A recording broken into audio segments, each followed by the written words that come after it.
Well, folks, what is happening? Caine here from Mentality Monsters, and welcome to Conflict Conversations. So, in this here new series that we're doing here is we're going to be speaking to individuals that have lived through conflicts, may it be abroad or at home. With this series, what we're wanting to do is we're wanting to educate people and also tell the individual story of living through a conflict. How that person has navigated their life through the conflict that they have experienced, the learning within the conflict, and then also the experience, the good and the bad. With this series here, especially where we are from here in Belfast, people could try to say that we're glorifying or justifying people's actions.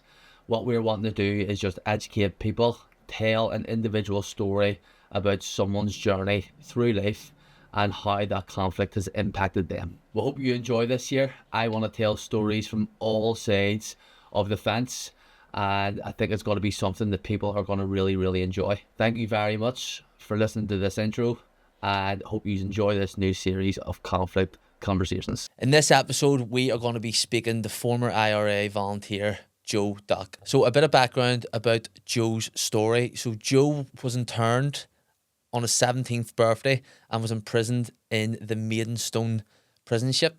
He was also involved in an IRA operation to kill the highest ranking member of the SAS in Northern Ireland.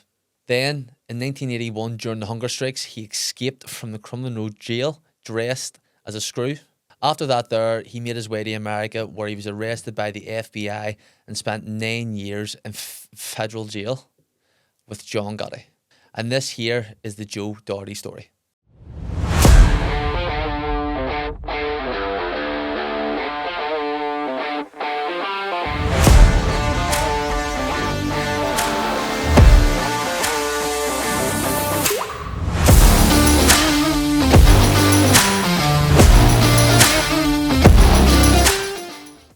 Well, folks, what is happening? Welcome to Mentality Monsters. This is Caine here, and we are joined today by Joe Doherty. Joe, thank you very much for coming on. Problem. I really appreciate it. If you could just start at the very start of your journey, what you were like as a young person and where you grew up. Well, I was born in 1955, so my formative years have been at the 1960s. That's the time of the Beatles and England won the World Cup and that sort of thing. I lived in a mixed area. Well, it was predominantly Unionist, Protestant. We all get on, dead on together, but you always had an inkling, the underbelly of what was going on. I knew there was discrimination. You know, they had the shipyards. I could see the shipyards to the east, and my daddy couldn't get a job in there. So it's something you just grew up in. And then the conversation around the table, my father was saying, you know, don't be worried about the English and the maths. Concentrate on the woodwork, craft work at school, because you'll need that when you go to Australia or America. So right away from like your 9 and 10 years of age, you realise that you're going to have to leave the country. I think my father and mother's view was they didn't want me to go through what they went through. Yeah. Because it's been generational. My grandfather went through it in the early part of the century, and then my father went through it after World War II and stuff, and all the discrimination. And you know, at that particular point in time, my mother and father couldn't vote. You know, I didn't find out till they did later on they couldn't vote.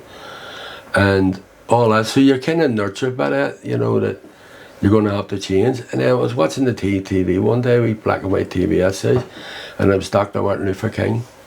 He was speaking at Washington where he says, you know, I have a dream.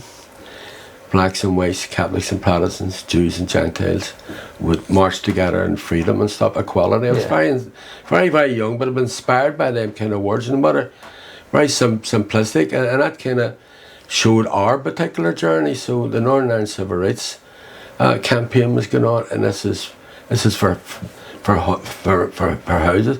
I explained to somebody one day, you know, all this conflict and war and car bombs and shootings all started because of a house in Tyrone. This house was allocated to a Catholic family of 3, and at the last minute they gave it to an 18-year-old Protestant girl who worked for the Unionist Party. I think that was the straw that broke the camel's back, and that sort of shot forward to the civil rights. So I was too young to go to it, but I could hear my uncles coming in about the marches, and remember watching on the BBC, there was a march from Queen's University around the City Hall in protest, like one man, one vote, and end discrimination. equality. Now, it wasn't about the revolution, overthrow the Northern Ireland state, or get the Brits out or anything out there. I think it was basically saying to the British, okay, we're British, we'll accept that, but you have to treat us with equality within Britain. Yeah. But we don't have that, because we didn't have the vote on for in relation to housing and education and the economy and jobs and things like that there. We were second class citizens. And I thought that was, well, that's just a basic thing in life, isn't it? You know, the right to vote and the right to the opportunities that afforded to other people. But these marches were attacked by the police. They were banned. The government see them as subversive, just the way Donald Trump's going on there. So every time you do a protest or you speak out, you're woke, and then he threatens you to throw you in jail. So that's exactly what happened here. People were just wanting to live together. And the Protestant Catholic Unionists, male unionism was coming out and supported it as well. But you had the extremism, like Dr. Ian Paisley. He was out saying that this was to overthrow the state. This has nothing to do with rights. There is no such thing as discrimination. They were in the like fear-mongering, would it be? Oh, I fear-mongering. Well, I've worked with loyalists. So they told me when they grew up, they were frightened.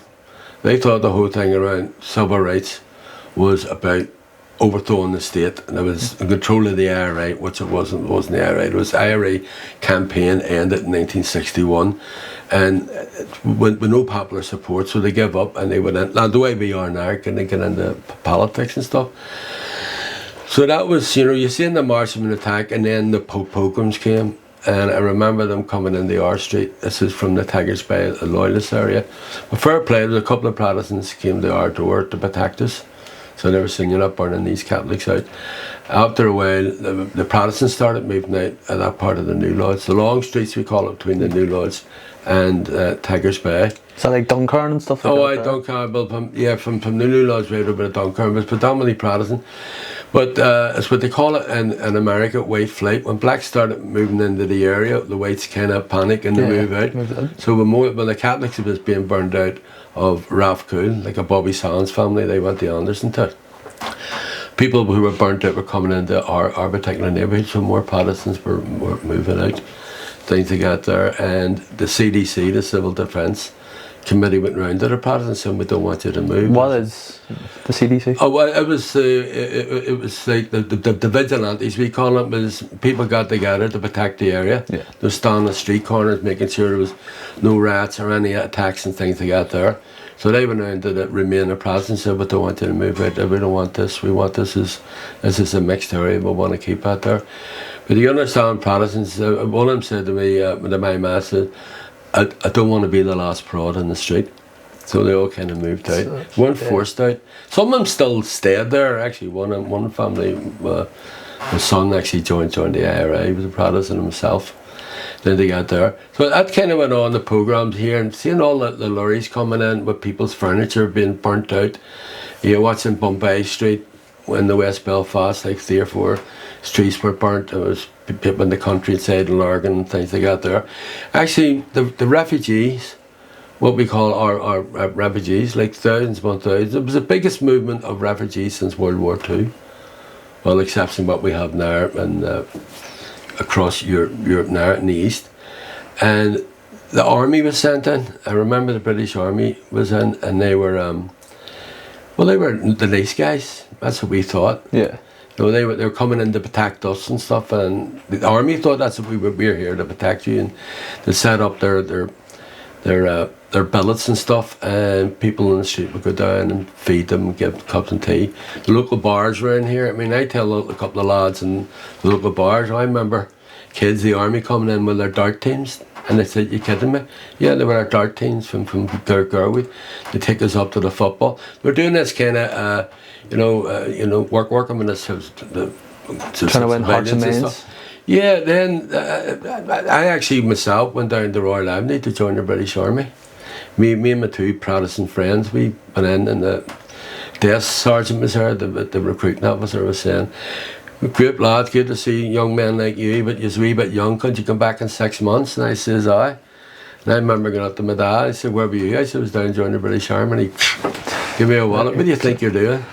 Your grandfather was Specky Clark. He was the head of the Union during World War I and refused to to board the ships going to the war. Like 13, 14 million Europeans killed each other, and my grandfather, being a colony man, James Colony man, wouldn't do that, and he got arrested and was court-martialed. Said he would be crawling his grave. He thought you were joining the British Army. So that was my. Do you have a family history of republicanism? Oh, my grandfather on my mother's side, Alexander Dara, he fought in the Battle of the Somme. He was with the Royal Irish Rifles. Along with his father, we didn't know that about 30 years ago, my great-grandfather, Alexander Senior, he fought in the Battle of the Somme as well. When my grandfather come back from World War I, he joined the Belfast Brigade. At that particular time, I saw my uncles and says, we don't know nothing about it. I mean, you go into local bars now, the IRA, they fucking tell you everything. Yeah. They're all writing books. Everybody's writing a book telling them the thing. But there was very silent. So the Hurdy made him down in Cork or Tipperary because he was a sniper. Flying columns and stuff. We can't verify that. I know when he died, they sent the flag up from the Irish government because of his thing to get there. So at that particular grandfather, our grandfather, he was the head of the trade union, Irish Transport and General Workers. He was the founder down the Belfast Dock here with Jim Larkin and James Connolly. But he was always a James Connolly man. Larkin was more anti-nationalist and stuff, but my grandfather supported Connolly, so I had that side of politics. But I didn't grow up in any politics. My mum and dad never, I think my generation never really got that. We weren't a Republican family. We didn't have portraits of Padraig Pearse or GAA or even the Pope on. We had nothing. We were totally secular. My dad was more interested in that, the rights for the workers and stuff like that there. So I never got that. He would all be shouting at the TV. The rich always screw over the poor, and never forget that, never trust the rich and all that. So you get that social awareness kind of politics, but nothing else. Then all of a sudden, you're going to school and you've been stopped by the army, and you threw up against the wall, Irish bastards and all this here, and throw your school books out. Get that 2-3 times going to school and then coming back, and then you hear the armoured cars like 4 o'clock in the morning. You wake up, the big heavy Rolls Royce engines, wakens everybody up. Then they pull up the street and they kick down the door. Next thing you know, somebody's dragged out. Your neighbours dragged out. But they need to get there. So that kind of nurturing, that conditions you. So the army, being an army of to save us and to support us, all of a sudden became an army of occupation. And when you get that army of occupation, then you're going to get resentment, particularly by young people. Can you remember the first kind of switch in your head or is there an incident that completely changed that there, of an army that's here to help you, to an army of occupation? Was there an event? It just happened overnight. I'm saying they used to go around do dart teams and people bring them out to eat, and next thing you know, they said they were coming in to search for arms. There wasn't no arms. They were starting to get the IRA was starting to get arms to defend the area. I don't think the IRA was really serious in a 25-year armed campaign. Nobody ever thought, even when I joined the IRA, people thought this is only going to last a year. I think it's going to last 25 years. That sort of thing. So the army was controlled by politicians. They would come in, the squaddies would come in, search your house, kick. They turn around to my ma, I'm really sorry, but we're under orders to do it. We have to do it. Even a couple of Geordies from North England, they were saying, my house is like this. This is working class. Working class. These guys, Geordies, and from other parts of England. In Scotland, some of the Scots ones were. Saw videos of out in the New Lodge Road itself, and the Highlanders are dragging a fella, like he must be from the New Lodge. Harry Fitzsimmons, I think it was. Yeah, that sort of thing. So then they come into our house one time. I heard that. I had four sisters upstairs in the bed, and so I slept down in the parlour, pulled out bed.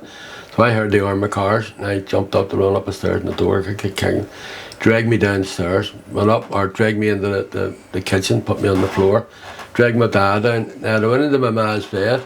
But imagine like 10 hats and blackened faces with these rifles. My ma was frightened, but she wouldn't get out of bed because she wasn't naked. But she had her nightie, but her shoulders were showing, and she was embarrassed. So they kept get out of bed, and my two sisters, was 14 and Maureen, I think, was 12 or something. And they ran him with a sheet.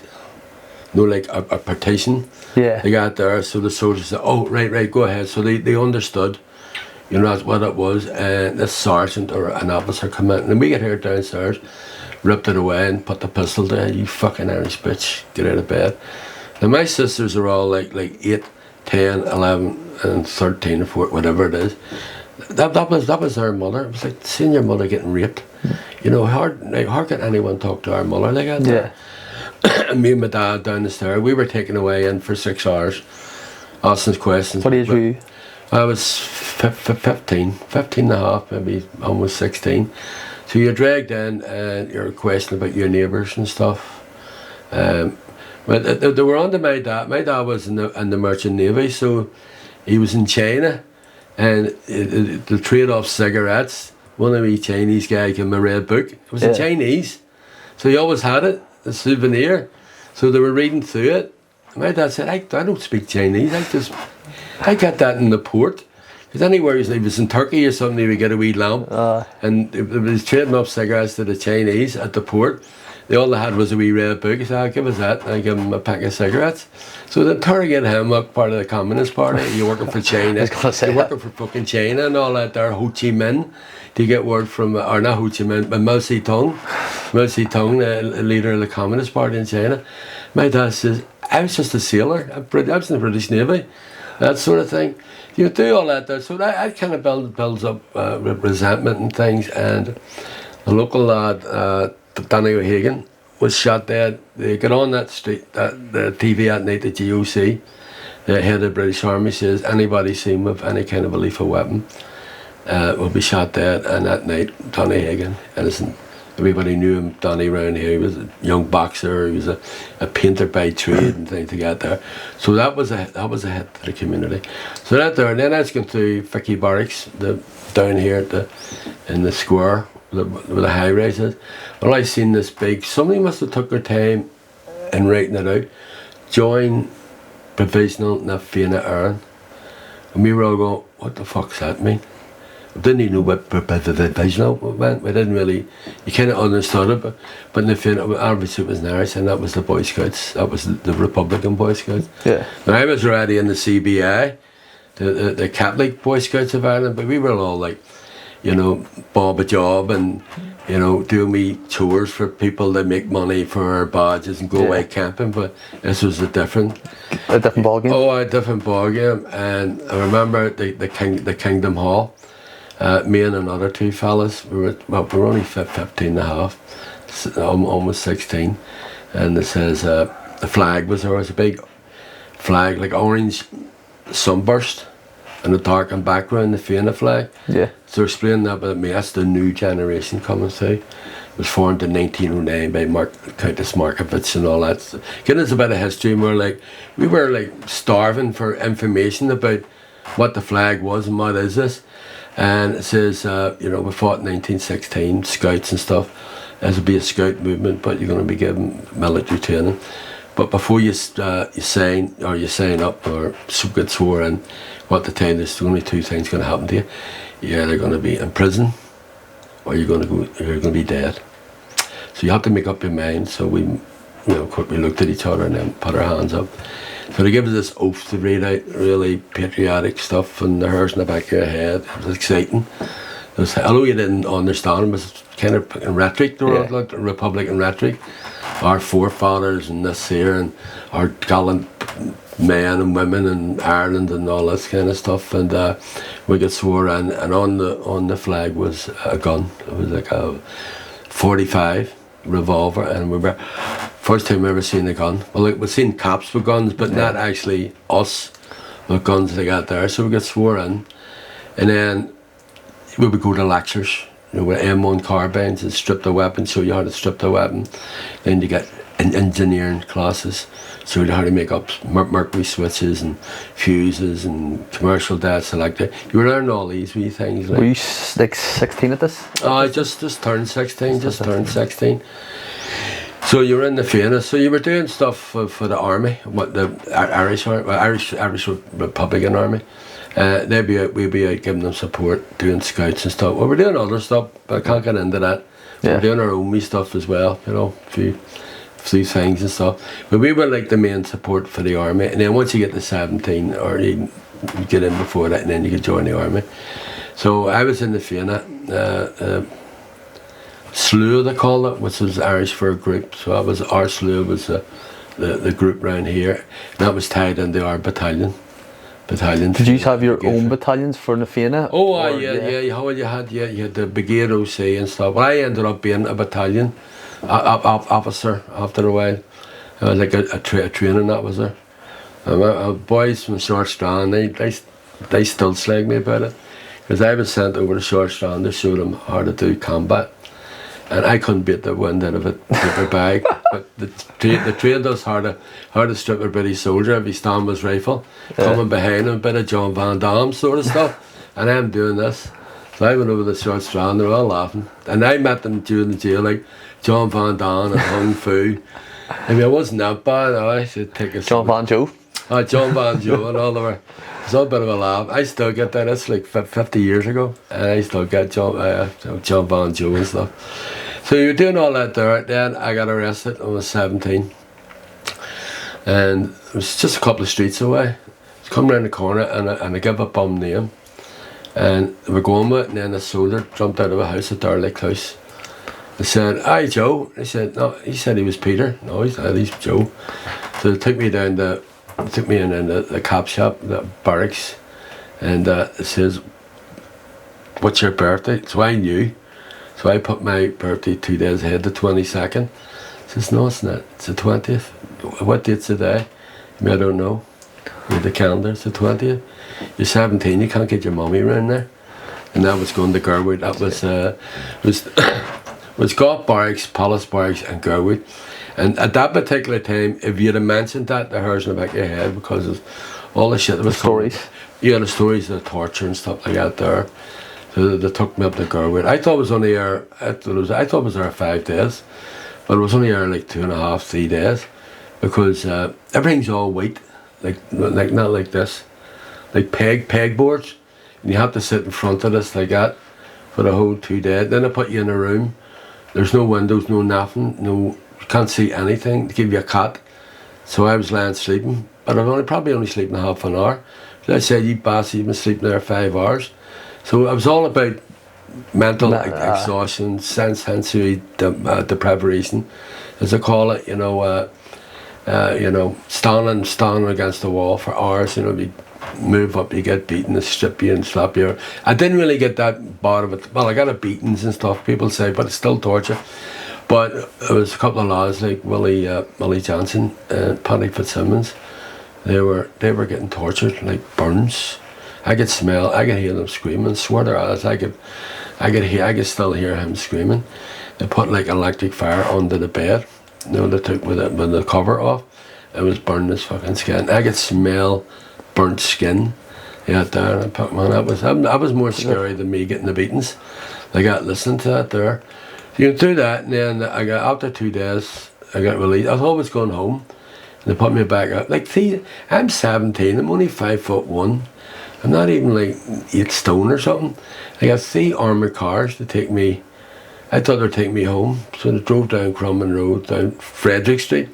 Hey man, I'm not going home here. So across the bridge, I could look out and I could see the river. I knew I was going to the prison ship, and that was the Maidstone prison ship.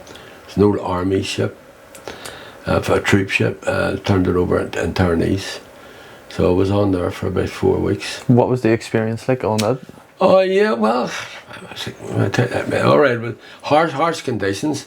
There was like 4 bunks. You had to climb up a rope ladder to get into the top bunk. Because I was 17 and skinny, I was able to do it. The older men, whatever, was probably in their 30s and stuff, they went up, and I had to climb up there sort of thing. And yeah, we stayed up at night. All the younger ones stayed up at night, because you couldn't have maybe but the 200 at the one time. You couldn't move. So we would sleep all day and be up all night, doing tankies, coloured tankies and stuff, playing draft and stuff like that. There are snakes and ladders and all that kind of stuff. Was there still structure there? Oh yeah. Well, as soon as I got my first time on the ship, they got me in this guy. So they got me, run me up the gangplank. And then they opened up the hatch. So I thought it was like the movies. You know, like it was going to be all hay and rats, and I'm going to have a big ball, like a big chain ball tied to my legs and all. That's the way I was thinking. So they threw me down the stairs, and these guys were uniform. I thought they were cops, but they were warders, prison warders. And they gave me soap and toothbrush and all that. Then they opened the hatch. As you say, they pulled it open, and all the noise and the smoke came out, and there was two guys there, a provisional or officials. So it was official IRA and there was a provisional IRA. Although we never accept that name provisional, there was a media gave us that. Yeah. We don't use that now at all. So I said, yeah, that was okay. So he looked after me, took my statement. Did they say anything, or what did they do with it? That was connected to the civil rights movements and stuff, things like a torture. So I was there 4 weeks, and then they give me that there. That's an internment order. And that was signed by the Prime Minister, Brent Faulkner. I'm probably the only one that has one. I kept that there. And that's, isn't it? That's the order. Internment order. And the next day I was moved out, paratroopers came. But I was on these big Wessex helicopters. There's one up in the Crumlin Road there, they actually, have you seen it? No. Oh, yeah, have you up? It's in the backyard of the whole big Wessex. Stuck us in there, took us up, right out by Lisburn. Now you can see the camp, the Long Cache camp. And that was Long Cache, that was the prison camp. There were all compounds, there was 90 men in each compound, but we changed the name to cages. We didn't like the word compound. Yeah. We never conformed to their kind of words. So it's Long Cache. Long Cache was an old Air Force base during the World War II. Americans? No, British. Well, the Americans were there too, but like it was Spitfires and all. Yeah. And they just built the camp and on top of that. And went in there, same thing, who are you, provisional, put me in this hut here, and you just went through. Again, that was regimented. You had an officer in command of the camp, adjutant, intelligence officer, education officer, and things to get there. Then I got out, and then I come back into Long Cache, but this time I was a political prisoner. I was a sentence prisoner. Yeah.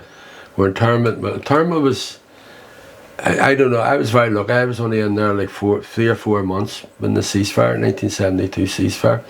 So they were releasing a lot of internees, and I got released, thank God. And when I got released, and then I joined the IRA. Then the ceasefire came, and then the ceasefire broke. Hey everyone, Caine here from Mentality Monsters. Time to talk about today's sponsor. If you love the thrill of winning big, then you need to check out our King's Competitions, the UK and Ireland's top spot for incredible prize competitions.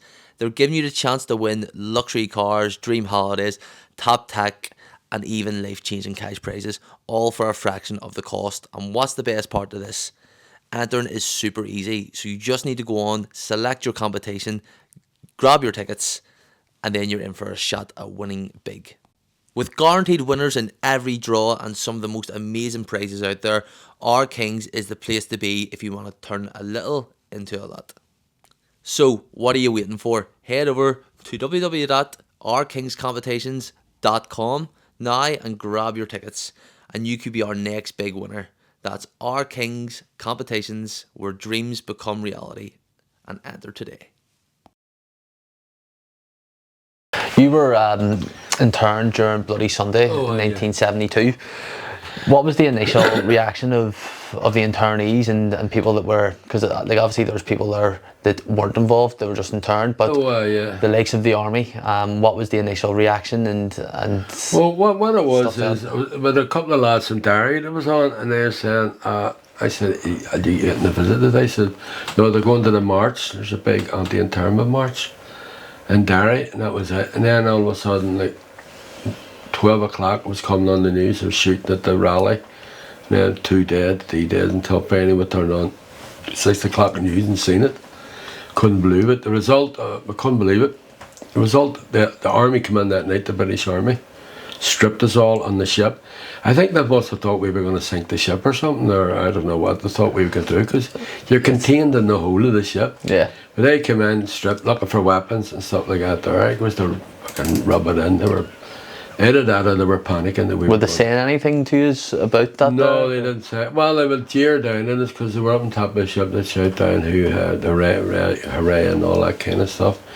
you got that there. But it was like, as Hingham was burning at Dublin says, the Bloody Sunday was a nail in the coffin of the civil rights movement. Yeah. See, anybody thought they could conform the state? Because we always thought that, well, things will change, you know, the civil rights marches, if we get our vote, we get equal thing there. But the way, the whole reaction of the state towards civil rights, and then a civil rights march, being gunned down like that, being murdered on the streets, I think that was the end. I think civil rights people started folding up their civil rights banners, and that was the end of that.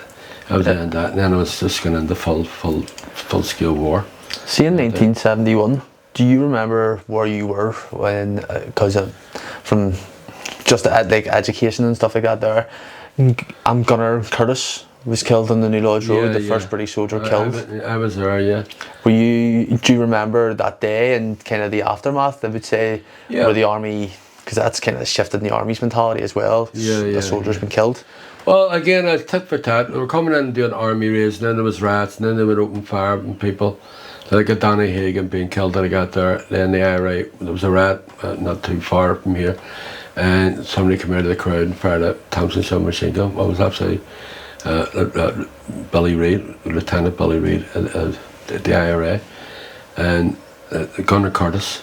It's amazing, it's only a few weeks later, after Curtis was killed, that Billy Reid was killed in Curtis Lane, just down at the art centre, where the art centre is, Curtis Lane. And it's a tragedy. You kind of look back at it now, because he was 19 years of age himself. He was from Newcastle. He joined the army to be a fucking chef, to get a trade. He was up there cooking beans or whatever, and he says, "Put your rack gear on." He was like, "But I'm doing the cooking here." And he was sent down and he was shot. I think it took him about a day and a half to die. And it is a tragedy, because a few weeks later, Lieutenant Billy Reid was ambushed by the British Army and shot dead in Curtis Lane, as I said. And there's another tragedy, because Billy was, I think he was a plumber. I think that's all he wanted to be. Like me, I started as a plumber. I thought that's my life, fixing sinks and putting sprinklers up when I got there. All of a sudden, the whole weight of Irish history and the political conditions put that young lad from Newcastle, he just wanted to be a chef, on that street, being shot. And Billy Reid, just a few weeks later, been shot dead by the British Army. Like he probably thought he'd be in Singapore or Cyprus or Germany. Cyprus. Well, when he first came in here, they were all tan. That's why I liked it. They were all tan. That's why all the young girls here went for them. I think the Queen's Regiment come in. They're all tanned up because they were in Cyprus on the beaches all day. And next thing you know, you're going to Belfast. And they didn't know. They were excited as well coming in here.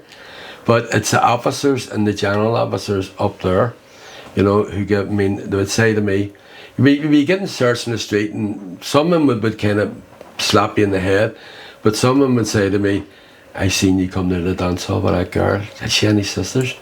Put the word in me, fuck off. You know, she's fucking gorgeous looking, Joe, she fucking stunner. How'd you get her and all? You know, they'd be friendly, because they're just young lads themselves. They out there, and that's a tragedy, like that young lad. I remember the shooting, heard the screams, and then they took him away. They didn't think he was dead then. But you know, you kind of retrospect, you reflect back on it. He was just a kid himself. It's the politicians that created this, and the General Army staff who should have stepped in. But once you send people like once you send armed soldiers into a civil area, you mean the big strikes in England, they're going to send the army in there. See, the army had to went into Manchester. You got a lot of rats as well. So you send military in, heavy get it with armoured cars and things like that, and kicking down doors at 4 o'clock. Why kick our door in at 4 o'clock in the morning? When they come in during the day, knock on the door, we're not going to, that sort of thing. It was to brutalise you, whole occupation, suppress you, brutalise you, things like that there. And I remember talking to an anthropologist just a few years ago. I was about a peace conference and conflict transformation, and he did a study in Sandhurst, which is the British Military Academy, on reflecting, and a lot of the officers, junior officers, said, we really created the IRA, because we went in there with a sledgehammer, effect on these communities. He says, You know, I had to join the IRA myself. I had them in that particular conditions. That too, they get in the total brutalisation, shooting people dead, beating people up, dragging people from their houses, throwing them in internment camps without charge and things like that there. They knew that was it. That was the end of the British state. They knew that. See, when you were released from internment, did you go straight to active service? Oh, yeah. I went in the IRA. Well, I took a couple of days off and then I reported into the Irish Republican Army. Got sworn in again and all that stuff.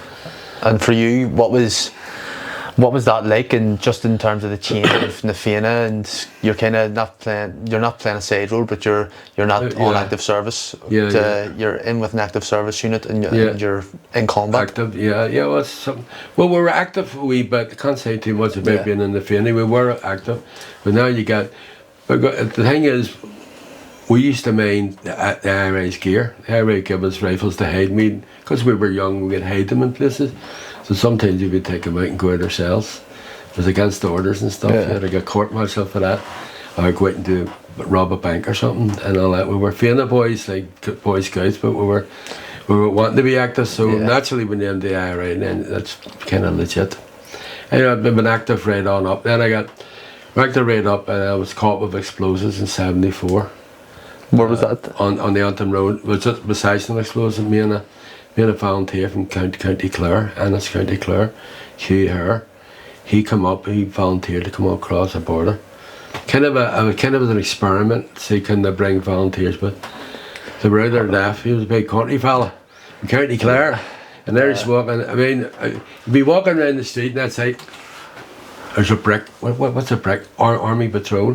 Where he couldn't see it. I mean, look up the very end of the street, and he couldn't see it. It's a silhouette of two soldiers going like that. Nobody walks like that, so you know it's a foot patrol.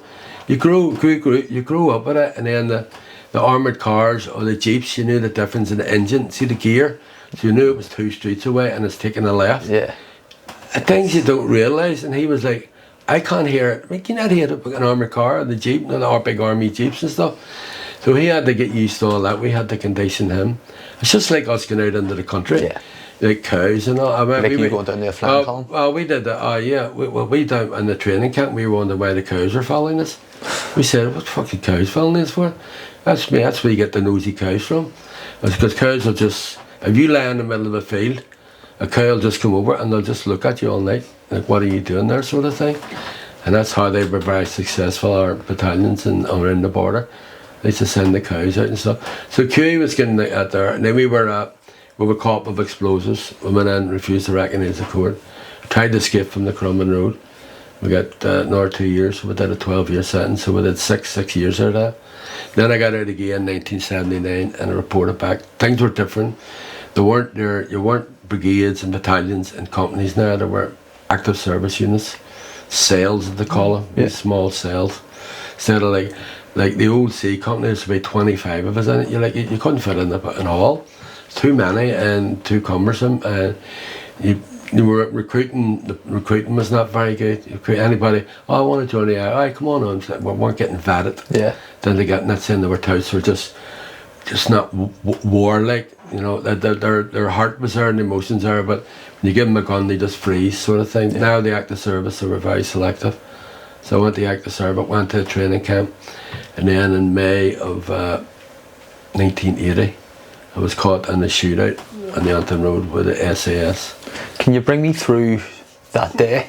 Do you remember much about that day? Oh, I'll never forget it. Yeah. Well, we were setting up an ambush on the Antrim Road. There was a traffic lights below us. We took over a house, so we were just going to hit jeeps coming down. Anybody coming down there, we were just going to get it with an M60 machine gun. Or you see British Army? Anybody, any military and stuff like that there. So British intelligence found out about it. For some reason, we don't know how. I was still trying to figure it out. So instead of us ambushing them, they ambushed us. So the traffic stopped. One of the two guys says, there's no cars coming down the Antrim Road. And I said, couldn't be, there's no traffic lights. And then the car came down. Oh, there's a car now, but that was it, 4 or 5 SAS was in the car, and 3 was coming in through the back door. So they were coming up. They were a bit silly. I mean, driving down the middle of the road like that. Yeah. you know, and then just doing one of them Sweeney turns, like screeching the car, and then they jump out, and then the shooting started. That's when the captain was killed. He was the captain, Westmacott. He was the leader of the group. Then they were coming in through the back door. They were shooting in the back door. But they panicked a wee bit. They didn't think we had the M60. They were watching us, but I was carrying it in the bag, and they never thought until they heard that bop, bop, bop, bop, bop, bop, bop, bop.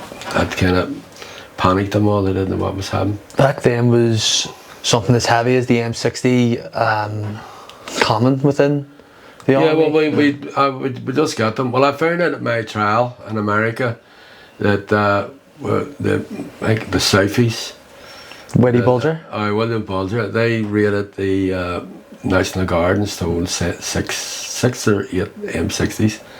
So I think that's well. That's when they mentioned that in my trial. The M60 I was caught with was stolen out of the. It's a lot of firepower. Well, I had in Vietnam and all that there, and still the Americans still use that. So it's a heavy gun. I kind of put them off from coming back in again. They had sledgehammers and all, so we knew they were coming in. But the way they did it, it's pretty silly, like being the SAS. Yeah. Yeah, there. So he was killed, and then come out with your hands up, sort of thing, and we just held off. They have you surrounded? Oh, yeah, we're also, we can hear all the armoured cars are coming in, the 15 armoured cars out in front of us, all pointing guns and machine guns up at the big window. But we had civilians down the stairs, so we had to be careful. So they asked us to come out, and we says, there's civilians downstairs, make sure that we fire them and make sure they get out, sort of stuff. So we got out. Told us to put our hands up, we wouldn't do that. Put us in the back of the armoured car, and then we went off to Castlereagh, and then in the Crumman Road. That was my second time getting the Crumman Road. See, when you arrived in the Crum, yeah, even though that you were all captured, yeah, was that viewed as a tactical success, that operation? Oh, yeah, of course. But they call it like the M60 gang. Yeah. Although when BBC said to me, "Well, you're an M60 guy," he says, "No, we're not a gang. There's not an M60 gang." But they use that term then. We got the M60 gang and things they got there. So that was a big thing for them. It's a big success. Matter of fact, we were in Castlereagh, and the door opened. I'm lying, gonna have dozing, and the chief constable and all the staff, about 6 of them, with all no uniforms and stuff. They looked in and said, "How can you lie there dozing after killing that man? I'd fuck off." But that was the chief constable, so they seen that as their major catch. Something like that there. And see, for that there, how many of you were captured on that day? 4. 4, so that's the entire ASU? Oh, no, I wasn't. No, the ASU was from the west. They just, because I was in the north, in the operation in the north, I was included. They were all from the upper west, Ballymurphy. And see, if an ASU unit was, say, wiped out from an area of Ballymurphy, was there men there ready to come in and take over that? Plenty of recruits. Just, it wasn't like the way it was in the early 70s. You had hundreds and hundreds in the IRA, and it was like too many, and you didn't have enough guns, and it was too callous, it was difficult. I think they came to the point where we need to get rid of these companies and battalion structures and have cells, 6 to 8 men or women, things they got there, keep it neat. But once if somebody got arrested, then they bring somebody else on. I mean, the cells will go up to 10. It doesn't not really strictly 6 in the cell, but it was 68 to 10. But they kept it small, nothing any bigger. You mentioned women there. Yeah. How important were women to the war that was going on? Very important. Well, I have 3 sisters who were in prison, and Armagh as well, so they can't tell you what they. Of course. Whatever they were almost interned and stuff. Maureen and Sharon was in prison. They got there, so we were all volunteers. Yeah. Well, but to start they had to come in the Mom, which was the women's branch of the area, but they did away with it. They were all active service, like Maria Farrell. Yeah. And people like that there. When you end up going into the Crum, because you were captured in that fashion, was there much interrogation? Or were you just thought, right, he was caught here, he's straight into the Crum? Oh yeah, well we kept us for 7 days. We're trying to get any kind of information and stuff like that there. So after the 7 days, we were sent up to Crumlin Road. This time getting into Crumlin Road was different because when I went in the early 70s, A wing was Republican wing and C wing was the Loyalist wing. But they did away with political status. So they did away with political status in the Crumlin Road, that they wouldn't recognise our command. So they mixed us all in the main wing. Not in the same cell, you'd have a Republican and then a Loyalist in the next cell and then a Republican. Or they would say Catholic Protestant. We would go out on different times. We would take the yard in the afternoon and they can take a canteen. We had a kind of a trade off. Yeah, there. Was there mutual respect between you? Yeah, well, certainly. See, I heard when we escaped or something, a lot of Loyalists were cheering out the windows as well. Even Loyalists that I would meet here over the last lot of years, they say, I was in the Crum when you went. What was a great. Come here to get the fucking radio on, I knew it was you and so and so, that sort of thing. Anything against the Screws. How did the jailbreak happen? Well, it was well planned. Well, Robert Campbell, he was our commanding officer. He's seen it. Well, in the jail, see, every time we go into jail, like I was in Long Case in the camp, the intelligence officer is the most important person in the company, in the battalion, because that's your eyes and ears. Yeah. They gather intelligence, watchtowers, how long to get off the watchtowers, when they change the watchtowers, the Screws walking around, the army walking around with the dog handlers and stuff. Yeah. All that kind of stuff. In Long Case, well, you could dig tunnels there. You know, you could dig tunnels. I think down in Cage 5 was that many tunnels that were bumping into each other, like there were traffic wardens and all, was that many cages. That sort of thing. But the Crumlin Road, you can't do tunnels. You could try and go over the wall, which I'd tried before, was called. So Robert Campbell, he just came up with an idea, let's go out the front gate. We all like, out there. Said, no, I got an idea. So he developed the idea of when we go down to the solicitors, they put you in cells, and we would take over that block and then move out. I've done that tour so many times. I'm sick hearing about it. Every time. Even when I'm up in Cuffs, the restaurant, one of the tour guides just spot me, come out and I've all these Americans here told me you were in there, and now I had to go out and explain the escape. I'm fucking beef is getting cold. That sort of thing.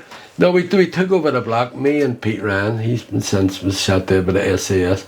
We dressed up with Screws, the warders and stuff. Tied them all up, tied more. That they took over the block, and then it's a big long story. Like so, I would take 25 minutes to explain it. But we basically took over the block, and then we moved out to the front gate. So we went to what's called an airlock. It's between two gates. Yeah. One can't open unless the other one's closed and all that. So we got the gate. He wouldn't let me out. I need a pass key, and I was dressed as a Screw with Pete Ryan, but we had Tony Sloan. He was dressed as a barrister, solicitor. He had the Queen's University scarf with the glasses and the briefcase. Were you clean shaven and all and stuff like that? Yeah. Well, we weren't on the 30 protests and stuff. I got there, and Screws were all watching it, but they didn't know where we were. We're kind of like giving us a second glance. Thought we were down from the maze, as they call it, or the haste block. So we get into that airlock. Oh, I said to him, we need to get out. I said, his wife's having a baby next door and she's getting a cesarean and he needs to get in there quick. So as soon as he did that, we pushed it in, took over the airlock and took over the next two gates, and then get out on the Crumlin Road. So as soon as I get out, like, you're locked up for 14 months in a grey cell, and then all of a sudden there's big red buses and blue vans and all colour. We ran up the Crumlin Road and run in to get the two cars at the Schenkel. So we took over the cars, but there was that much shooting I couldn't get in the car, so I kind of stood up because I had the uniform. I said, what are you shooting at? And police. So they stopped. The guy kept firing at me like that, but it was just like over my head. Was it army or? Oh, cops and army. But I heard this wee cop stop shooting and says, Sarge, what's going on? So they didn't know. All they seen was 8 guys running out of two B uniform, running out of the front. They were outside the courthouse facing the jail. Yeah. So they didn't know what was going on. On top of that, naturally all the shooting started. And then I just run through the Schenkel. I just run remember running through the shack and all these outlaws out. It's like, oh, they're trying to kill that policeman. I thought I was a policeman being chased. So I threw the hat off and I went into a bar, famous bar. And it was a loyalist bar, a UVF bar.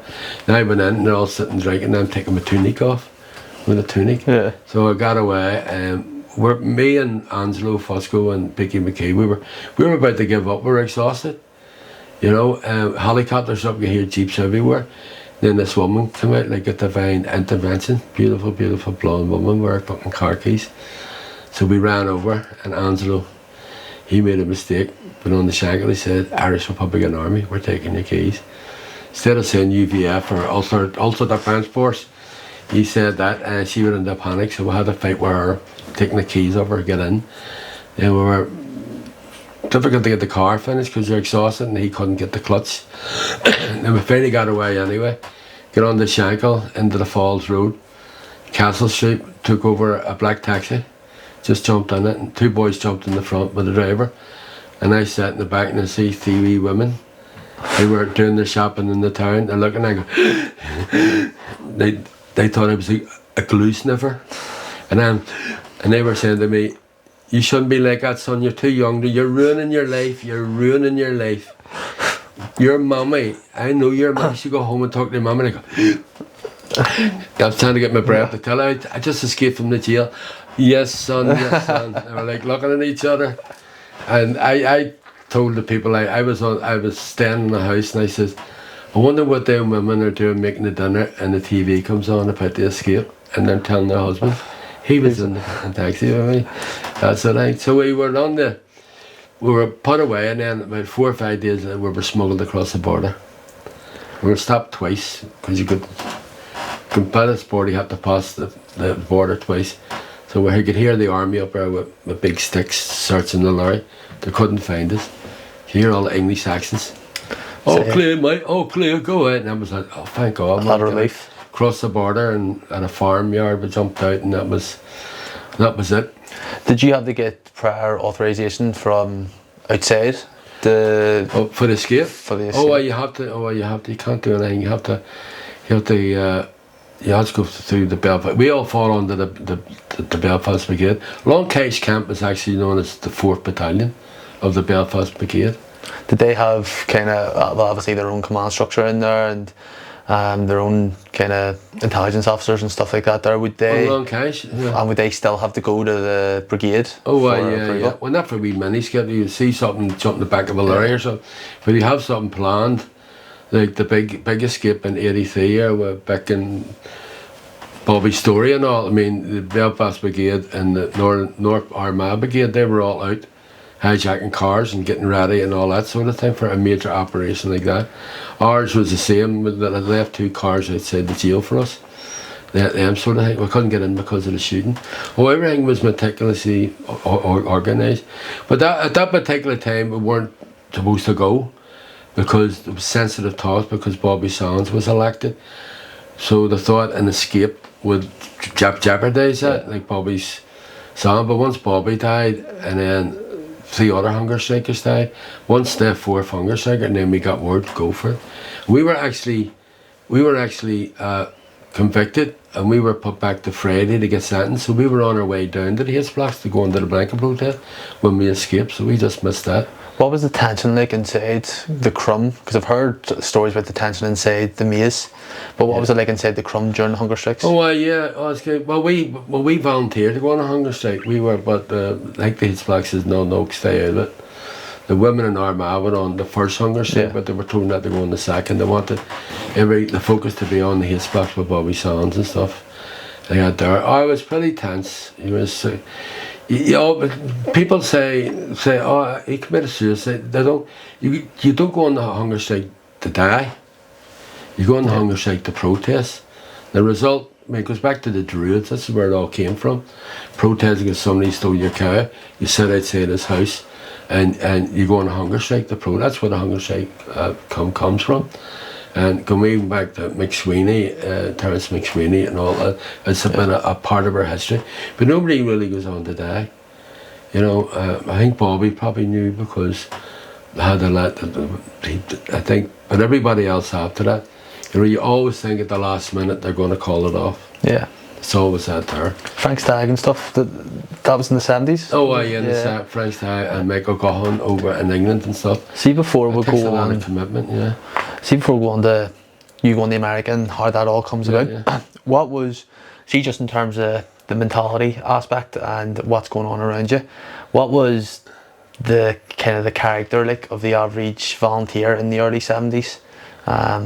Like was it more of they know that they're going to war, or was it adventure, or like? I think back then when I joined up, people didn't think, they thought the campaign was only going to last a year. I mean, the 1930s campaign, the 1940s campaign, the 1950s only lasted just over a year. So we thought this was going to be a short campaign. I remember when the 72 ceasefire came, we were in Burlington Street Club, upstairs when Sean McStephen come up. We thought that was the end of the war. I come here to go back to work, all packed in and plumbing, and guys want to get a taxi, I'm going to get a job, I'm going back to school. Nobody really, I don't think we really set for a long war. And even when you get sentenced, if you got a 20-year sentence way back nearly, you didn't think you were going to do it 20 because it's going to end up in negotiations and we're all going to be released. And I mean, nobody ever thought, fucking 20. I mean, I ended up doing 23 years in jail. I never ever thought that. So the mentality was, you know, it's going to be a short-lived war, especially 71 and 72. There was like, I think in that year there was over 1,000 car bombs in 1 year in Belfast. I know how Belfast is still standing. I mean, when the onslaught was big, there was British soldiers going back in body bags every day and every week. So I think that was a big hit on it. But then the British Army started to learn. They took over all the apartment or flats here. Yeah. Or put army billets on with machine guns and everywhere. So it was hard to fight that kind of war, that kind of guerrilla war. When I first went out, I remember guys putting sandbags down on the street and having a gun battle with the British Army. You couldn't do that. When I came out in 1979, I said, no, Joe, you can't just go get a weapon, and you can't do that. Every operation's like, because their intelligence was so good. You know, that I'm not saying they had satellites, but they had the technology behind it. A lot of eyes. They knew when if an operation went off in this street, there are only 3 runbacks was these streets, and they had them blocked off. They were boom patterns. They were way ahead. When I first came in, when I got sworn in the Kingdom Hall, I mean that was Jehovah's Witnesses Hall. They moved out. And Sinn Féin took it over, and you call it the Fergal O'Hanlon Sean South Club. You know, the 2 martyrs. British Army knocked on the door and said, can we speak to Mr. South and Mr. O'Hanlon? And the guy started laughing and said, when you get down to the rocket, that's where they're buried. You know, so they didn't know it. Their intelligence was, you know, it was like scrap paper sort of stuff. Now they built it up. They put all that focus. So when I got out in 79, I had to do the cell system because they were so up on it. Even our operation was compromised. We don't know why. Maybe listening devices and stuff like that there. Forensics became a thing too. You know, back then you use a weapon, you throw it in. Back in there you can't even breathe on it. They get your DNA, all that there. Down at the border and stuff, it was getting hard because it had satellites and the listening devices in the grass. Things like that there. So the war did change. I was in there in 75 for the last ceasefire. The big ceasefire lasted 18 months. What a fucking load of rubbish that was. But the statement came in ended. He says, and we're into the long war. When I heard that, I went, fuck. This is 75. And went on for a lot more years after that. We never thought, everybody thought we're all going to be released and that's it. And we were pretty naive. I thought the Brits was all going to pull out because we watched Vietnam. 1975, the Americans get on their helicopters. Yeah, cyclone. Get out. We thought, oh, it's going to be on the Lagan River. All these Brits all moved that. But that was a wee bit naive, thinking that they were going to do that. And after, see, to tell you the truth, after 75 and I got out in 79, I didn't really think we were going to win it. That was my view. I went back because I was obliged to go back. Yeah. I was one of the very few to go back because a lot of people weren't going back. They did their time and that was it, and saying to me, Joe, it's not worth it. All you're going to do is go back into jail, which I did. So a lot of people, they were despondent. Yeah. They were going, and I was just dragging out until the famous Donny. I was on I read him in the Irish News there about the ballot box in the one hand, the Armonite in the other. We need to do a political strategy. And that's when Sinn Féin emerged. And because when I joined Sinn Féin as well as the army around here. All we were doing was selling sandwiches around the bars. That was the extent of our politics, our local Sinn Féin coming. And you go over to Yard Cullia over in the west, and who can take these handbags and who can sell us this and sell us that. We weren't a political party. Yeah. We had to develop that.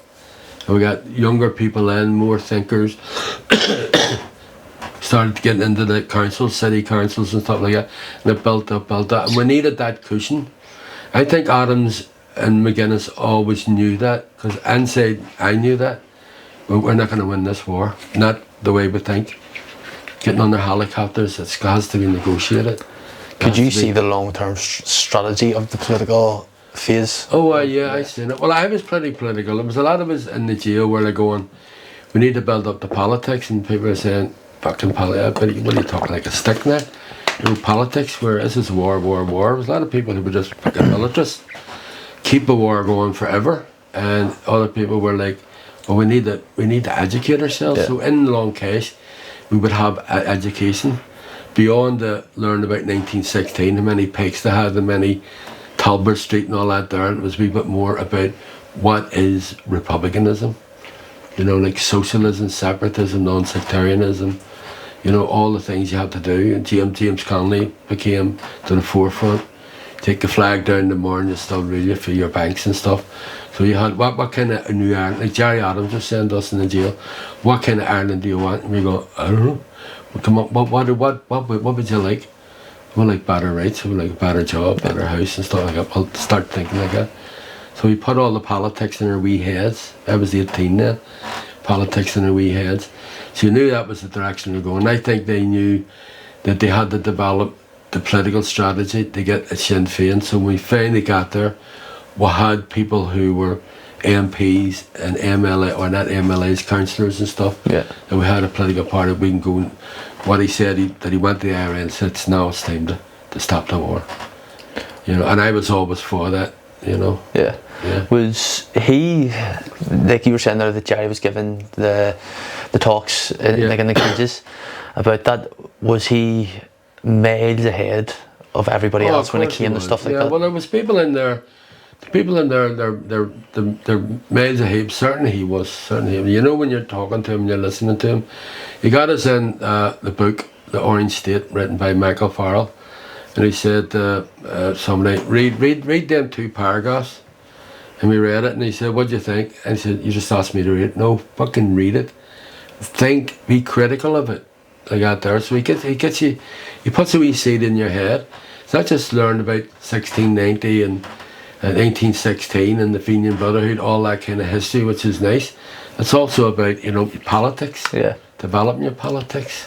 See the way he was, did you watch Say Nothing?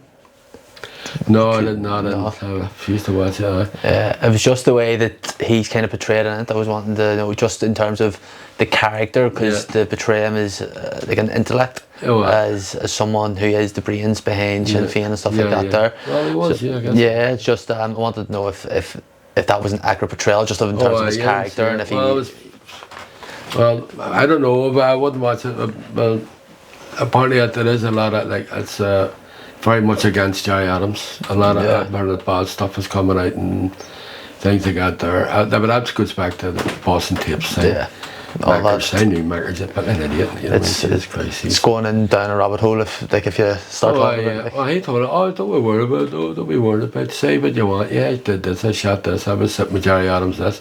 And it all come back on them. You know, Danny Marston told him that there. You know, don't trust this guy. He's a guy there. No, Adams, well, it's not really Adams, it's a lot of like Danny Morrison and was, Mark McGuinness was very, just because he was a genius too. These guys are geniuses. They knew that we had to develop a political strategy and get the cushion to fall back on to end the war. They knew the war couldn't go on. And it was just going on and on. I actually walked around with a young guy called Sean, and I seen his 2 kids. And he said to me, my dad was asking me, who's your dad? Tax Dugan, here's me. Oh, I walked around in 71, 72 with Tax Dugan. And like in 1995, I'm walking around with his son. He wasn't even fucking born. And I went to bed that night and I says, am I going to be walking around with his grandson? It was going on too long. Yeah.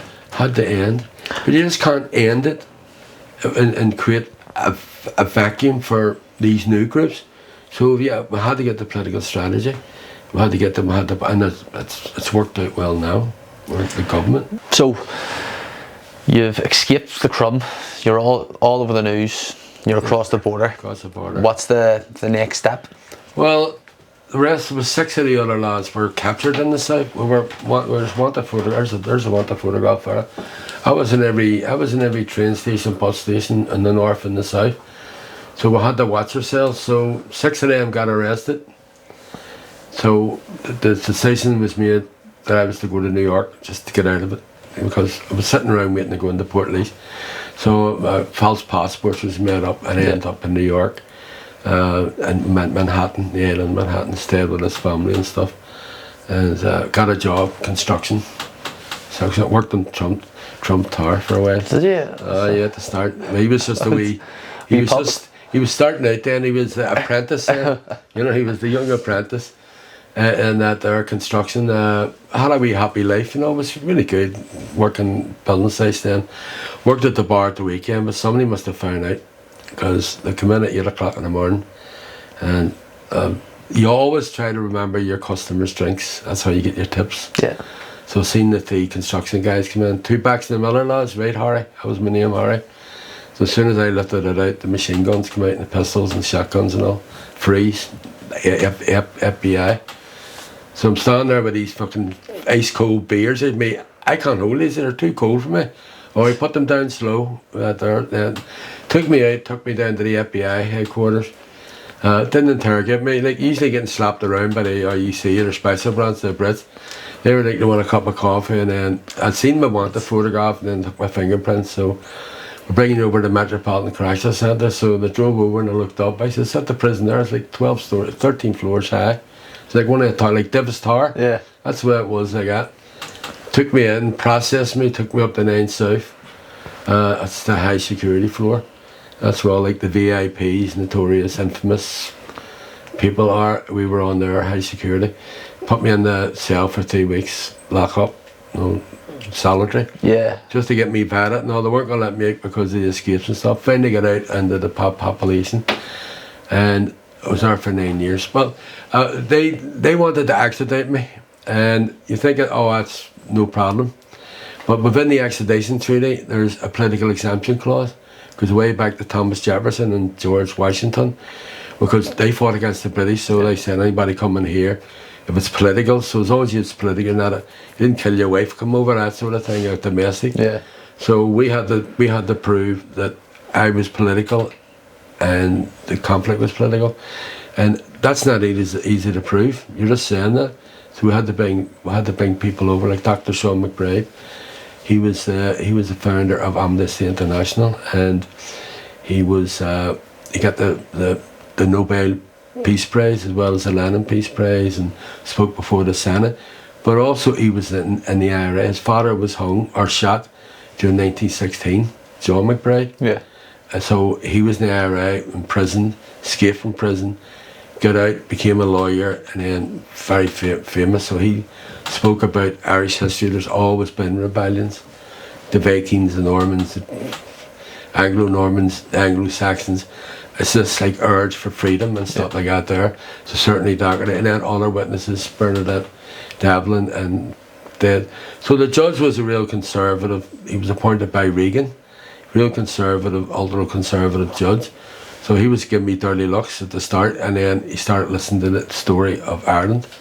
So I wasn't just like some red brigades in Italy, just like partisans. So he said that there are structures in the IRA, of a constitution, they have an army council, they have court inquiries and all that. So the judge is kind of like, they're listening a bunch of head Fun. cases with AK-47s and balaclavas on them, that sort of thing. So he ran the decision a couple of months later that I wasn't to be extradited, and Jesus Christ, did that go down bad in America.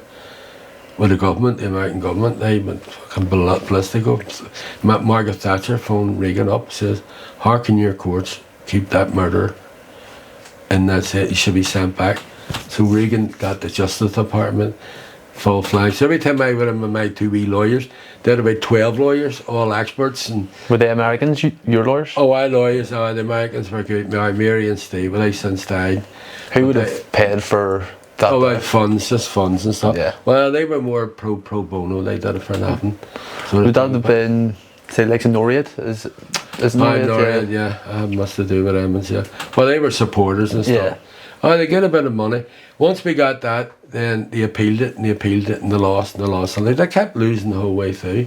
So they gave up on the extradition, so they wanted to change it to immigration. Well, they wanted to deport me back. So I said, okay, well, I'll go to Cuba, or else Nicaragua or Sweden or something like that. We said we have to go there. So we fought that. Yeah. So that lasted, that strung out the 9 years. I was never charged of any offence in America. I was the longest person held without ever being charged. In America? In history, yeah, in history. Well, maybe different now, like when I fucking... What was the initial reaction of the normal populace inside the jail, that there's an IRA man here? No, now? they didn't really. Yeah, well, this isn't the Crumlin Road or Long Cache or Armagh or whatever, because you get in there, there's IRA structures. I'm walking there, I'm only fucking white guy and fucking black, that sort of thing. Yeah. It's like there's Asian gangs and black gangs and fucking Puerto Ricans and Dominicans and stuff. I'm like the token white guy walking in with dirty fur hair, you know. No, I got on all right. The first couple of months I had a couple of fights, but once that was my fault. I do for a couple of Monday and all that fucking second hands, these guys with bandanas and fucking gringo and all that serious fucking that. So once you learn that, just says, Joe, you're too friendly. You don't go over and do fucking high fives. You don't even know do hard fucking high five. No, it was always silly things, because I wasn't young. I was 26, but 25, but you know, it would be a bit scary. But you know, you have to just stand your ground. See, when you were in America, just during the time that you were there, just working, did you ever feel free during your time there? Because you're on the run, you have to worry about people. Oh, yeah. Well, I thought it was a better opportunity in America. I think I made the wrong mistake. I made a lot of silly mistakes going to functions and stuff, and somebody see me, and then fucking word gets round. Yeah. That sort of thing. Did you meet up with anybody from back home? Oh, I would bump into a few people. I think that was my mistake on St. Patrick's Day. You go over there and you fucking half a new lot. Hey, Joe! I'm like, shh. I have a perm brown hair and all. Oh, Joe. That sort of thing. I made mistakes, you know, but that's my own fault, you know, for getting arrested. Did you ever see, when you were sent to New York, were you ever asked to, say, go and still be part of the movement? No, No, I was on my own. I was on my own. Just I was on with your own. civilians and stuff. You know, they just somebody in the union got me a job in the construction and stuff, and then somebody got me a job in that bar. That was probably my big mistake, working at a bar in Manhattan. You know, so that thousands of people coming in out each day. And stuff like thousands that. of people coming out. So I stayed there for 9 years, and then I finally in 1982 I was deported back. So I was sent back to Bell.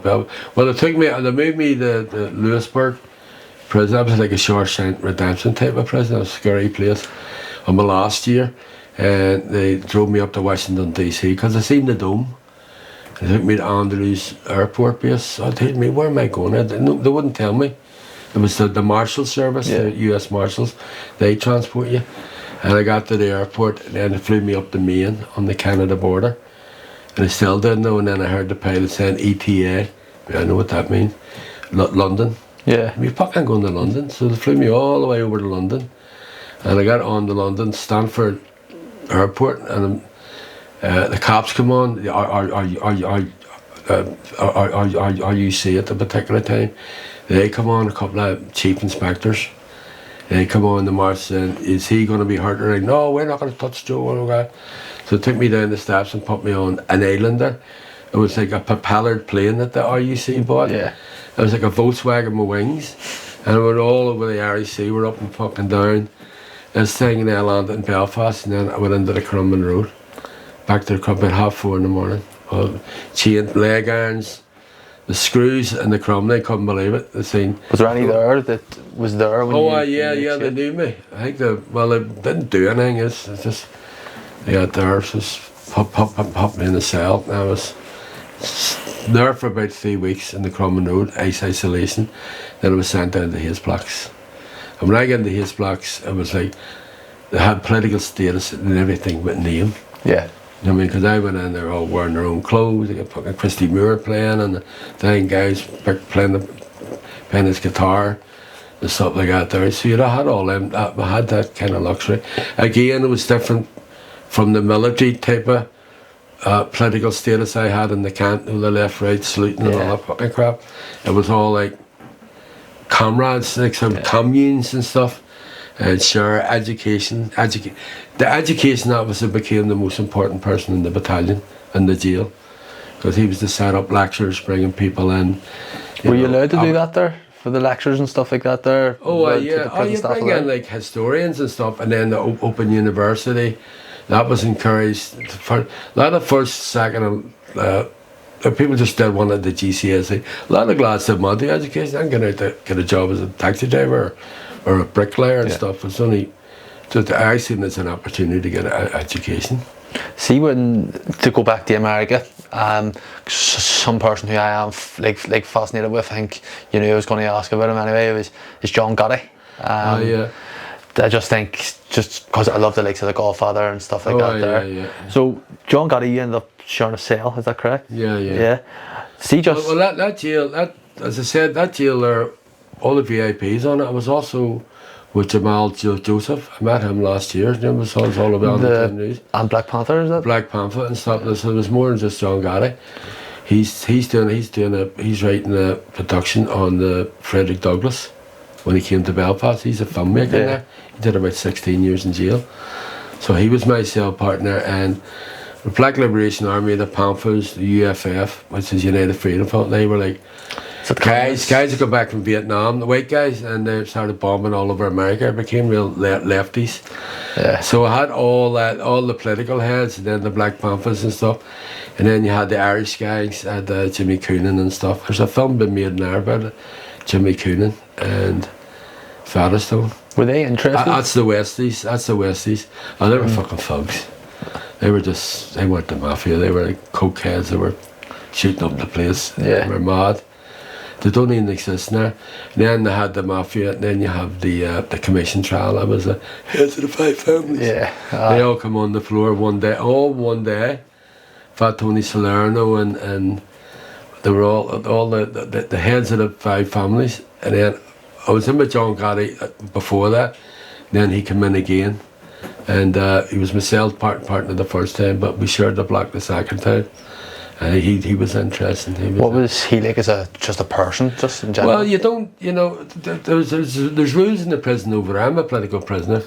But I don't look down at other people. Like Colombian drug dealers, and there's bank robbers, and there's all sorts of different people. You don't tolerate any like pedophiles or somebody who raped a woman or a boy, all that kind of stuff. You draw a line, but everybody else, that's your business. So I don't judge people bringing in heroin and things like that there. You play chess with them, you talk to them and all. So John Gotti he was interesting. He was a good reader. Come in to me, can I borrow that book? And he'd read history books and stuff. So he was interesting that way. Was there ever any interest from anyone else from a different background on kind of your story, and were they ever interested in what goes on over here? See, and you don't really talk about your case. I call it shootout here and the shootout there. It's you don't talk. First thing I'm saying is don't tell anybody anything, because I run over to the district attorney and say he said this and he said that. To shorten their sentence. I would warn people coming in. What would you say? Because fucking places. And they would actually make it up. I heard him saying that he smuggled in 2 kilos here and 2 kilos there. So you don't really talk about the military kind of stuff. I just talk about the politics. They just kind of knew me as Joe or Joey. Hey Joey, that sort of thing. That's all I was over there. I was like a consigliere. You know, I was like a counselor. I would sort out everybody's visits because I was there so long. That showed you how you develop your commissary, your shop, how to do this, or how to put in requests to come into my set. And then I was a bit of a lawyer, so I knew all the law on 848, which is drugs, and then you got the fucking RICO Act. So people would come in with their charges and then say, they got you on this, so they don't catch you, you got a good opportunity. Yeah. I was like the lawyer. So give me like a tin of Coke and a Mars bar. That was my pay. What was the food like in there? Oh, it was terrible. We had to make up our own food and stuff. Were you able to buy your own food? Well, pot noodles and stuff. And that jail I was in, I was only meant to be there for 6 months or so. You had short time before you get a trial in there. I was there for 9 years. I went through like 4 wardens and 16 captains and 44 lieutenants and stuff. Was that man of a turnover? I was there that long when I complained. They finally moved me down to Lewisburg. It was in Pennsylvania, 7-hour drive, and that was. I remember the screws drove me down saying, "You fucking volunteer to come here? Are you mad? People trying to act crazy to get out of here." Even says that bad. I was like 8-9 killings a year. It's all like, well, like you see in the movies and stuff. Yeah. When I get in there and they put me on a dormitory, there was 200 in the dormitory waiting, and you hear somebody getting stabbed, but they didn't touch me. And when I got out, everybody kind of rallied around me, because it was even the Ku Klux Klan, because I was like the Nelson Mandela. I didn't know. I was a guy in New York, he's held 9 years. Now when I was in the jail up in New York, people would come through, so they'd be on lockup. So when I used to go down a mop bucket with no water in it, no pretend, and then the camera go out, well here's an orange, here's a chocolate bar. I used to look, these guys never forgot that. So when I went in and said, you give me I was there 4 years ago, you got me a couple of batteries, my radio, so what? Fuck man, I appreciate that. Right. What do you need? So the gang leaders would walk me around the yard, like the head of the Panthers or something, or the head of this gang or that mafia, the Texans or something, just to say, you fuck with him, you fuck with me. So I was safe. And that was a great time. That photo up there, that looks like a New York street, is it? Oh yes, New York. Yeah. That was a protest. That was like one of the protests. Would that have been during like St. Paddy's Day or something, or was that a protest specifically for you? St. Patrick's Day. A lot of stuff, tons of photographs all over the place. A lot of photographs and stuff. When you ended, see, for actually just the last question, just about your time in America, because there's Irish Americans are very like patriotic, and they're oh yeah, I'm Irish, and they're like fourth generation Irish or something like that. Was there much sympathy from any of, say, the Screws or Waters or anything like that there for what you were doing? Oh yeah, but they didn't see me as a thug or a drug dealer. Yeah. Or I wasn't a rapist, or I didn't fucking rob somebody's house. You know, I was political. Most of the correctional officers, or hacks we call them, they were all in Vietnam, so they were all soldiers, so they knew a bit of understand their own politics and stuff.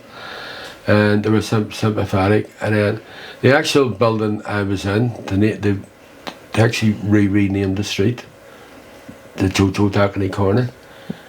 Oh, serious? Show you the way out. Oh, photographs of it up. Would that still be? I was coming. That's like Time magazine and all. I was all a lot of. Getting a lot of. At the start, the first 5 years, I wasn't really getting that much support. Barely even got a visit. Next thing you know, within 5 years, things started taking off. So I started getting New York City councillors coming in, and then the mayor of New York, the mayor of Philadelphia, and the mayor of Boston flew all the way down to see me. They come in.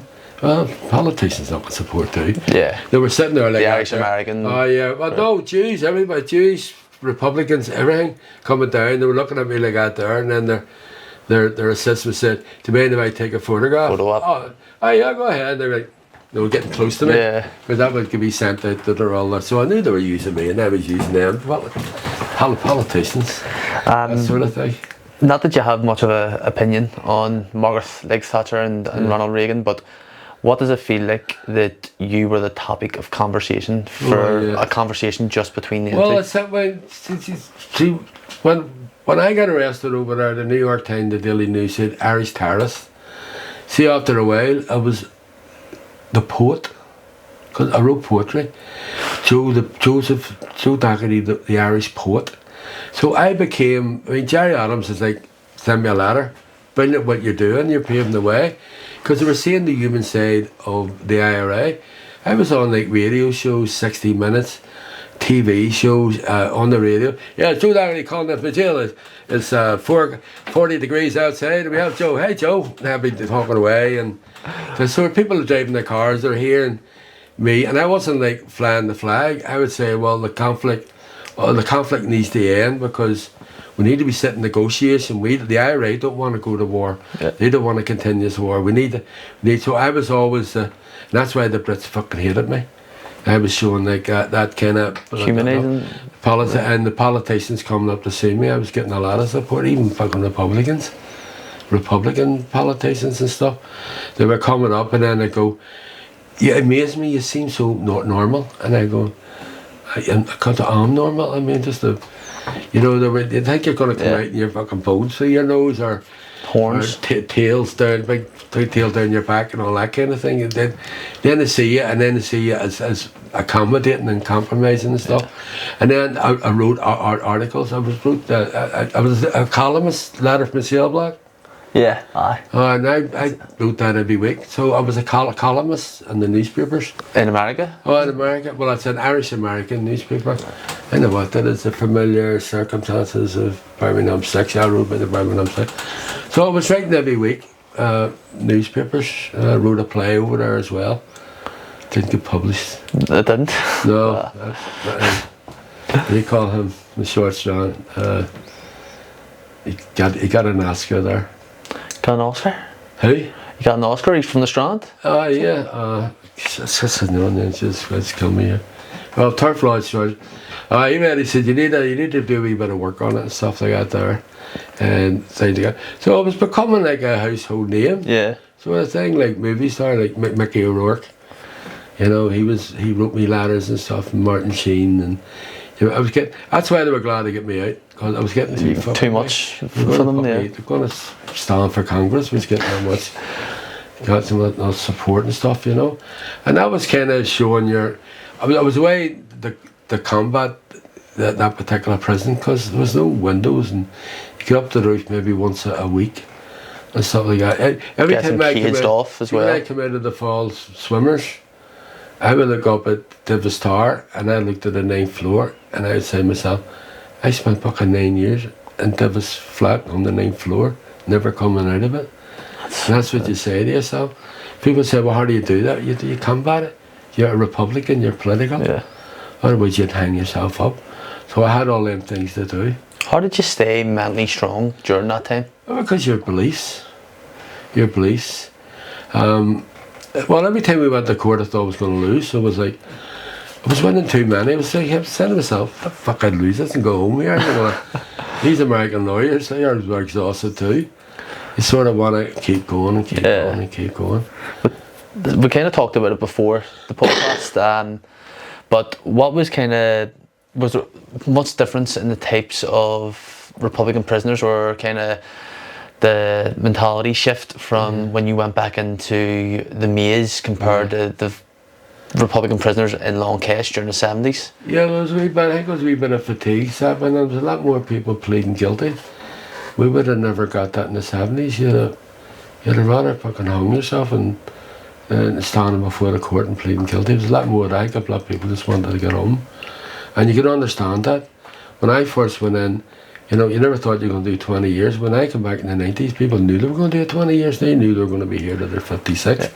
And their kids are out there and stuff like that there. So I think I was kind of setting in that. You could feel that. People just wanted to go home. Did you have to get sold on the peace process? Were you someone it was difficult. Well, I always knew. You can go back to the 70s, but when I read the Good Friday Agreement, I tore it up and threw it in the fucking bin. And then people go like, Pat Sheehan. Yeah. Pat Sheehan would come in, and I knew I had to accept it. I mean, Did I spend 22 years fucking sitting and storming? Because we were told we would never, ever, ever. We're in concrete up to our feet here and not sitting and storming, and to do that was difficult. But Martin McGuinness came into the prison, came into the gymnasium with all the volunteers down there. It's kind of like saying there's drafts and there's chess. Drafts is chess is where you got to think strategy. Thinking. You have to sacrifice your knights, you may have to sacrifice your vision. You do that there, but it's a long objective. And that's how you think that this struggle is only beginning. It's not ending.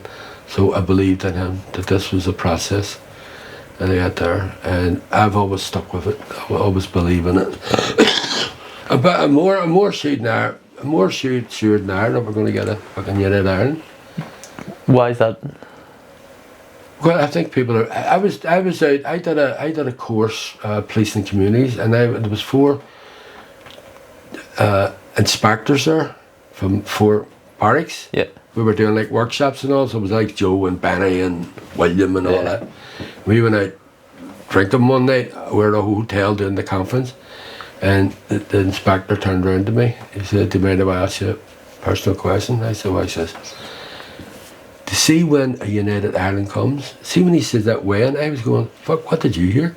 Because I was like, if or... But he was saying when. He was so convinced. He was really true to his convictions that the United Ireland was coming, and said, "Do you not think it'd be feasible to keep the assembly in the north?" And I said yes, because all politics is local. And what about policing and stuff? And what about our culture? I said, like the Commonwealth, you think would be coming? I said, well, I have nothing against the Commonwealth. Been in it. Yeah. It doesn't bother me. All our boxers are on it, and of all of Ireland, you have this thing. And we were talking like that, but he was really convinced that United Ireland would come. So I think there's a lot of people in that community, you know, it has shown the polls that they are, you know, see it coming, but the economy, it's the economics. Do you think it's going to be a new Ireland or a United Ireland? This is my view. I'm not a member of Sinn Féin. I want to make sure I don't speak on behalf of Sinn Féin. But as I said to him, talking to that cop, I says, when we talk about a United Ireland, I said, it's more about a new Ireland structures. I says, I believe that we should keep the assembly in the north. I'm not saying to placate them, but certainly, I said to him, I understand what you're talking about. You're a unionist from Carrickfergus or Larne, to go all the way down to the Dáil in Dublin, and as I said, for fisheries in Tipperary. I mean, it's so foreign to you. Yeah. Foreign in a sense, different. I said, so the assembly in the north. I said, I believe we should be in the Commonwealth. You want to keep, like Canada and Australia have the Queen as their head of state. Yeah. If you want to keep that in the north. I said, but that's what we need to do. We need to be sitting down there. I said, it's not going to be a 32 county sovereign republic where everybody has to speak Gaelic and you have to go to chapel and all this kind of stuff. I said, it's not going to be like that. There's going to be a new Ireland structures that suits you, even with police and keeping the Northern Police going under a federal system. I said, because when I joined up, there was a document called Ura, which means New Ireland. And it was about that, a Confederate Ireland, to give 4 assemblies in the country. The 4 provinces? 4 provinces. We could do that there with intellectually provisions of protection of culture and stuff like that. I said, we're not going to come in here and just ban the 12th of July. We're not going to come in here and ban you putting the flag up and stuff like that there. All these things have. So I'm confident they want to talk about that. Yeah. But I think the main stumbling block, even in our own communities too, is the money. Who's going to pay my PIP and my DLA? So when it comes down to the realising basics. the PIP and DLA in the south is probably twice of what you get up here. The welfare system down there is a lot better, more progressive, more money, things to get there. I said, well, these are things that we have to work out before we get United Ireland.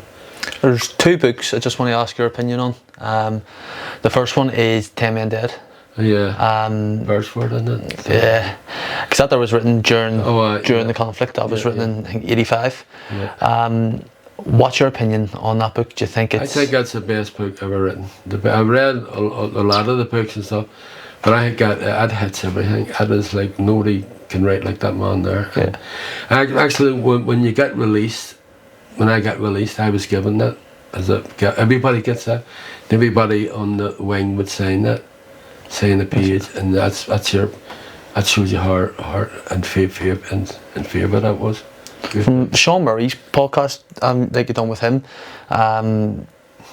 you said that the cell that you were put back into, was that Bobby Sands' cell? No, it wasn't Bobby. No, I just said the big when I went to bed that night, I got locked up, and he said, well, Bobby's cell was over here and Patsy Harrod's there, kind of thing. I just went in and I got emotional because when the blanket protest was on, I was on the other side of the wall because I had political status. Yeah.